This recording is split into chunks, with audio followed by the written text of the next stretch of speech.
بسم الله الرحمن الرحيم. عن عبد الله بن مسعود رضي الله تعالى عنه قال: دخلت على رسول الله صلى الله عليه وسلم وهو يوعك فمسسته بيدي فقلت: يا رسول الله إنك توعك وكعا شديدا. فقال رسول الله صلى الله عليه وسلم: أجل إني أوعك كما يوعك رجلان منكم. الحدیث رواہ البخاری۔ حضرت عبداللہ ابن مسعود رضی اللہ تعالیٰ عنہ فرماتے ہیں، میں رسول اللہ صلی اللہ علیہ وسلم کی خدمت میں حاضر ہوا تو آپ کو بخار تھا۔ میں نے اپنے ہاتھ سے حضرت صلی اللہ علیہ وسلم کے جسد اطہر کو چھوا اور عرض کیا: یا رسول اللہ، آپ کو تو بہت تیز بخار ہے۔ نبی کریم صلی اللہ علیہ وسلم نے فرمایا: ہاں، مجھے اتنا بخار ہوتا ہے جتنا تم میں سے دو لوگوں کو مل کر بخار ہوتا ہے۔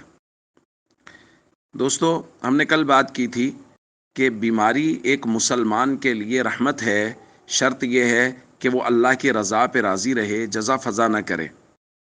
اس کی ایک دلیل تو یہ ہے کہ نبی کریم صلی اللہ علیہ وسلم نے بیماری کے فضائل بیان فرمایا، جیسے کہ ہم نے کل بھی پڑھا کہ اس سے گناہوں کا کفارہ ہوتا ہے، اس سے درجات بلند ہوتے ہیں۔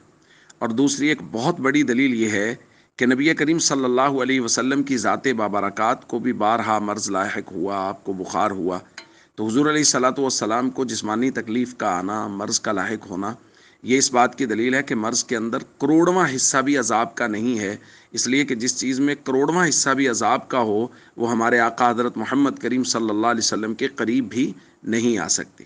تو حضور علیہ الصلوۃ والسلام کا بیمار ہونا یہ امتیوں کے لیے صبر کی بہت بڑی تلقین ہے کہ امتی کو اگر بخار ہو تو وہ نبی کریم صلی اللہ علیہ وسلم کو دیکھے کہ ہمارے آقا صلی اللہ علیہ وسلم کو بھی بخار ہوا تھا، اور وہ اللہ کی رضا پہ راضی رہے اور اللہ سے ثواب کی، اجر کی توقع اور امید رکھے۔ جب ایسا ہوگا تو پھر بیماری کو سہنا، برداشت کرنا آسان ہو جائے گا، تکلیف کو سہنا اور برداشت کرنا آسان ہو جائے گا۔ اس لیے جن لوگوں کو کوئی تکلیف ہے، وہ بھلے ہی مالی تنگی ہے یا عام طور پہ جسمانی پریشانی ہے، مرض ہے، تو وہ لوگ نبی کریم صلی اللہ علیہ وسلم کی مبارک زندگی کی طرف دیکھیں کہ حضور علیہ الصلوۃ والسلام کو بھی بارہا مرض لاحق ہوا، اور حضور علیہ الصلوۃ والسلام نے امت کو صبر کر کے دکھایا، لہذا ہمیں بھی صبر کا دامن نہیں چھوڑنا چاہیے۔